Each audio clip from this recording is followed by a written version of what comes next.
kue keringnya jangan lupa.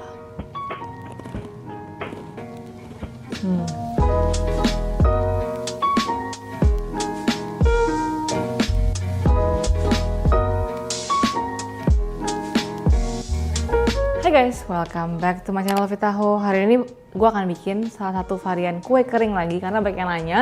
Kita mau bikin kue kering red velvet yang kecil-kecil, renyah, enak banget pakai white chocolate. Jadi ini adalah ide kudapan. Kalau misalkan kalian tuh suka bikin pilihan cookies hampers gitu loh. Meskipun ini common, tapi ini adalah cookies yang sebenarnya sangat-sangat familiar. Jadi menurut gue lebih mudah dijual. Yuk langsung aja kita mulai. Oke, jadi kita akan bikin red velvet cookies yang bentuknya itu kayak amos-amos dan kita tambahkan white chocolate.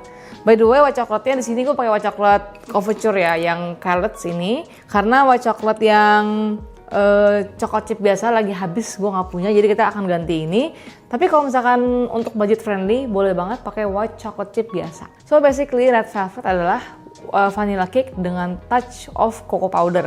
Sama, cookies ini kita akan menggunakan sedikit cocoa powder untuk memberikan warna velvetnya. Karena kalau kita pakai warna merah doang, dia akan ngejreng banget. Tapi red velvet itu di tone down dengan cocoa powder, jadi warnanya itu lebih kayak merah marun gitu. So di sini kita ada unsalted butter. Seperti biasa, ini kita menggunakan metode dikocok sampai setengah ngembang. Jadi kalau cookies itu kita beri setengah ngembang, pertama dia itu akan ada volume dan juga pastinya lebih renyah.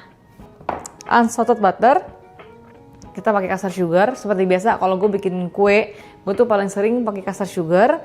Kalau pakai cookies apalagi, karena cookies itu kan liquidnya dikit, cuma telur doang. Kalau dia pakai gula pasir biasa, sebenarnya boleh-boleh aja, cuman hasil akhirnya cookiesnya itu bakalan ada berintilan gula yang tidak larut. Makanya kalau di pastry kitchen kita selalu pakai custard sugar. Custard sugar dan pastinya pakai brown sugar, pakai yang light. Garam, vanilla. Kita kocok sampai creamy aja. Ini kita kocok sampai teksturnya itu lembut creamy.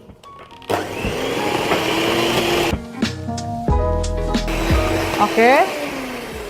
Kalau udah tuh ya, cuman kayak mulai pucat aja, kita boleh masukin telur. Aduk sampai rata. Terus tahap ini kita boleh tambahkan pewarna makan merah ya.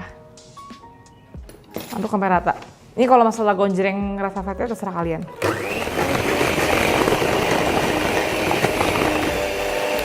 Oke ya, nyampur kayak gini. Sekarang kita masukin bahan-bahan kering dan juga white chocolate-nya. Kita pakai spatula. Kita masukin bahan kering. Kita ada tepung protein sedang. Terus kita ada juga cocoa powder. Karena kalau red velvet gak pakai cocoa powder, jadi kayak cookies dengan hanya pewarna. Oke. Baking soda. Kita ayak. Terus sambil juga kita masukin white chocolate. Gue pakai yang agak besar-besar karena ini carrots ya. Terus kita aduk sampai rata menggunakan spatula menjadi adonan cookies. Aduk sampai menjadi adonan. Oke, sampai tercampur seperti ini. That's it. Jadi kita masukin ke plastik segitiga. Nah ini kan agak lembek dikit nih ya. Dan kita akan resting dia di kulkas biasa 15 menit aja biar agak firm dikit. Terus sebelum kita mulai piping, gue sudah panaskan oven di suhu 150 sampai 160 derajat. Oke, sekarang cookiesnya kita akan potong ininya. Ini kecil-kecil ya. Kecil besar terserah kalian. Ini lebih firm. Jadi lebih enak gitu loh, nggak terlalu lembek tadi. Sudah resting juga dan ovennya juga sudah siap. Kita akan piping kecil-kecil. Piping, simit-simit aja boleh ya. Kan buat kue kering.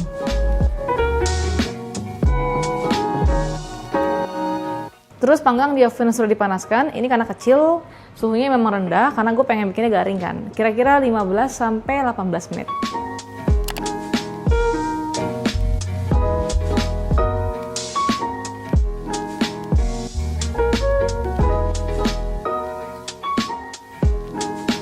Jadi, nah ini tinggal kalian taruh di toples aja cookies kecil-kecil ini.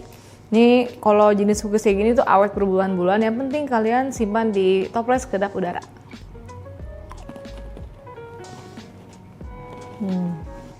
Renyah. Terus makannya tuh kayak kecil-kecil gitu ya. White chocolate, enak banget. So itu dia mini red velvet cookies yang cocok banget buat jadi hampers, karena kan kalau bikin cookies tuh mesti warnanya beda-beda biar cakep kan. Di hampers tuh visualnya tuh beda-beda, jadi kalau orang beli tuh lebih tertarik gitu. Dan jangan lupa juga komen di bawah kalau kalian punya segmen kue kering kayak gini, komennya aku pasti baca. And until next time, bye bye.